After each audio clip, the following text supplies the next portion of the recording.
Mahigala, atong ikauban ron, atong ikauban karon ang Legislative Officer sa Trade Union Congress of the Philippines TUCP atong pangmustahon ug unsay gihimo sa atong kahugpungan kalabot sa kahimtang sa mga OFW didto sa Middle East. Manghigala to ikauban si Sir Carlos Miguel Oñate. Sir Carlos, good morning. Ay, magandang umaga po, Sir Junex, at sa lahat po ng ating mga taga-subaybay. Mayroon ngayong tensyon doon sa Middle East. Ano ho ang concern sa Trade Union Congress of the Philippines, Sir Carlos? Opo, nung kahapon ho, no, na nalaman din natin yung mapinsala na epekto nitong gerahan, no, US, Israel, Iran at yung buong Middle East. Number one ho nating inisip ay yung higit 2 milyon natin na overseas Filipino workers, OFW sa entire Middle East, no. In fact, meron tayo dun sa Iran na yan yung ginera, ay nandun meron tayong higit 1,000 na overseas Filipino workers. Napag-alaman din natin na pati yung Dubai, yung UAE, yan po ay natamaan din, na kung saan meron naman tayong almost 900,000, 800,000 overseas Filipino workers. Dahil ganito po karami yung ating mga kababayan, ay agad naman pong nanawagan ang TUCP, lalo na po sa Department of Foreign Affairs, DFA, at yung Department of Migrant Workers na iset in place kaagad yung tinatawag naming isang 24/7 na rapid response mechanism, kung saan ito po ang magpapaalala dun sa ating mga overseas Filipino workers, at gayon din ito rin sila ang pwedeng tanungan ng ating mga OFWs kung ano yung kinakailangang mga measures. Halimbawa po, ang number one na kalituhan dun sa ating mga OFWs ay kailangan pa ba nilang pumasok dahil sila ay nangangamba na rin. So gusto namin mapaalala nung ating mga ahensya, lalo sa pamamagitan ng rapid response mechanism na yon, na meron silang karapatan, no, to refuse unsafe work. Gayun din, alam din natin na sinabi rin ni President Trump na patuloy pa rin daw yung mga strikes na ito at ongoing sila as we speak, ay nananawagan na rin kami dun sa ating pamahalaan na magprepara rin ng isang contingency plan kung saan baka nga mangyari yung tinatawag na kung may voluntary repatriation o mandatory evacuation, ay dapat meron na tayong plano, kasi almost always sa mga nakaraang crisis na ganito ay lagi tayong nahuhuli. So sinasabi namin sa ating mga ahensya sa gobyerno, no, to work triple time at kailangan proactive tayo rito. At this very moment, Sir Carlos, hindi pa a time para sa repatriation. At this very moment, alam natin na naka-full alert, pero wala pa dun tayo sa alert level kung saan nagma-mandatory na ng evacuation. Gayunpaman, ay nananawagan tayo sa pamahalaan kung sakaling may mga OFW na gusto na munang bumalik, no, yung tinatawag natin voluntary repatriation, dapat meron tayong means, meron tayong mekanismo inset, no, para ma-accommodate yung kanilang concern. Mayroong mga grupo na bumabatikos sa ating pamahalaan kay President Marcos na kulang raw at hindi sapat ang mga ginagawa sa ngayon. Ano ho ang masasabi niyo dito sa TUCP, Sir Carlos?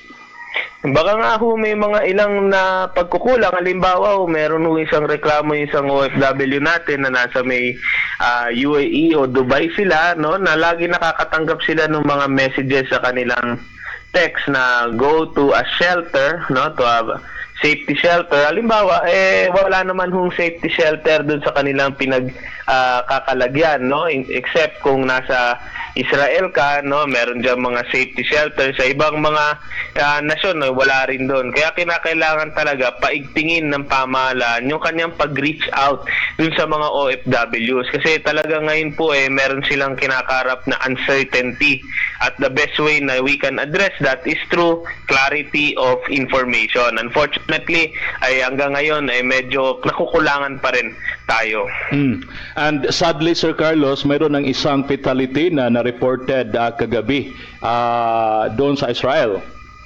Opo, pinapabuto natin yung pakikiramay natin dun sa caregiver na ating kababayan na nasa Israel, no? So siya po ay nasawi habang kanyang pine-perform yung kanyang serbisyo, tinutulungan niya yung kanyang inaalagaan na makaalis sila mula roon, no? Ito lamang po ay reflection din nung ating mga OFWs na tinatawag nating mga bagong bayani, no? Bagong bayani sila hindi lamang dahil ang laki ng naibibigay nilang kontribusyon at yung kanilang sakripisyo para sa ating bansa, kundi even if yung kanilang buhay yung nandun na nasa panganib, uunahin pa rin nila yung kanilang inaalagaan na yun ay munang mailigtas. Sir, kung magpatuloy ang chaos doon sa Middle East, gaano kaya kalala ang magiging impact nito sa Pilipinas? Up to what extent kaya, Sir Carlos? As we speak, itong ganitong tension na patuloy pa rin at walang kalutasan, ito po ay definitely hindi lamang yung mga OFW natin ang maapektuhan, kundi yung ating mga presyo, no? Lalo ng langis, krudo, no?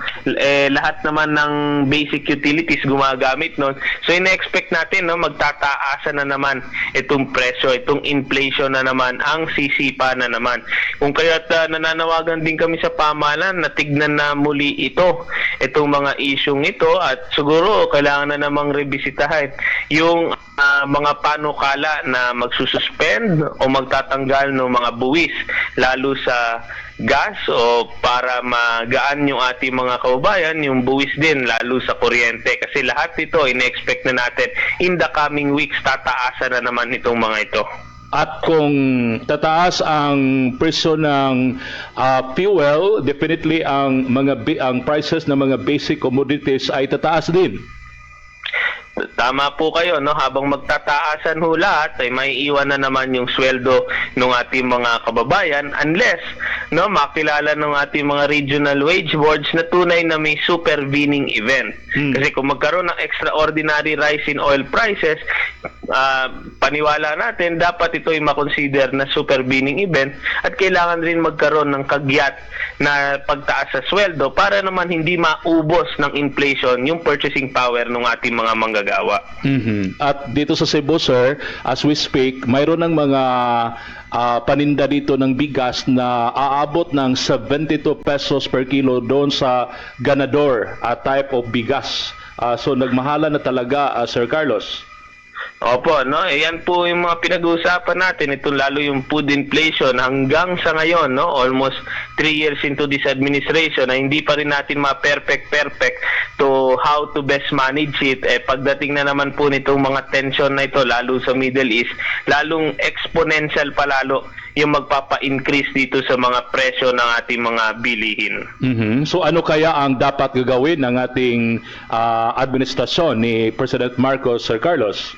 Opo, kailangan bantayan na naman yung price monitoring na paulit-ulit na sinasabi mula noon hanggang ngayon, ay kailangan na naman niyang i-pull set in motion sapagkat ine-expect nga nating tataas ang presyo pero ayaw naman natin na may mga iilan na aabusuhin na lagi na lang sasabihin dahil may gulo sa Middle East ay ganito kataas na yung presyo. Pangalawa, kailangan ding i-review yung serious option na isuspend muna yung buwis para mabawasan man ng 10 to 12% yung presyo ng ating mga lalo ng gas at lalo ng kuryente, no? Pangatlo, bantayan din yung purchasing power ng ating mga manggagawa, lalo yung higit 5 milyon na minimum wage earners natin. Kasi sila yung ngayon, sadlak na, bagsak na yung kanilang purchasing power, lalo pang kakainin yan ng inflation.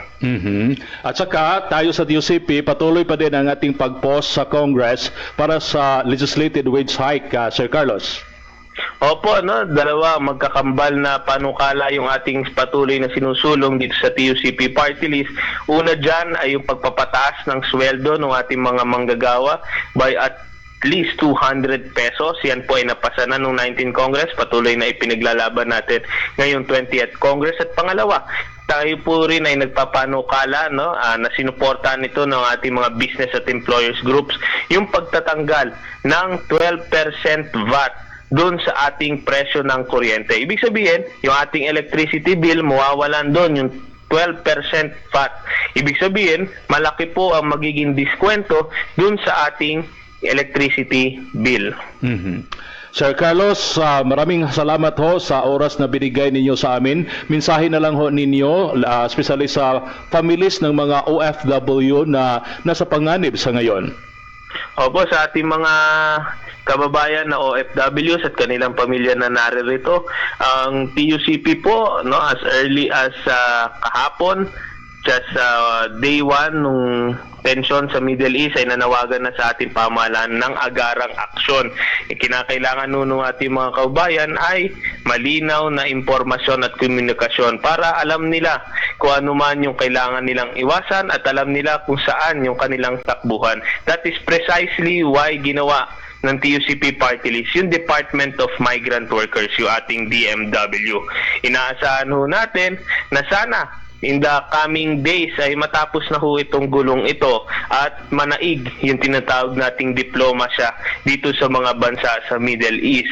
Gayunpaman, alam din po natin yung inyong pangamba na kung sakali pong kayo ay uuwi ay baka mawalan kayo ng trabaho, ay nananawagan kami sa DFA at DMW, no, to coordinate with these countries in concern, no, yung nasa Middle East countries natin, to ensure na itong mga kontrata ng mga OFWs natin will not be affected in light of, for instance, voluntary repatriation.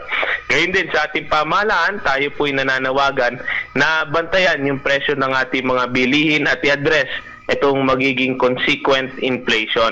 At sa ating mga kababayan muli, no, yan kayo man ay nasa abroad at nandito sa ating bansa, ay sama-sama po tayo sanang manalangin na matapos na po itong gulo sa Middle East para bumalik na po ulit yung kapayapaan at makapagtrabaho na po ulit na matiwasay yung ating mga kababayan. Maraming salamat po. Maraming salamat, Sir Carlos. Manghigala si Mr. Carlos Miguel Oñate, ang Legislative Officer sa Trade Union Congress Party List, TUCP.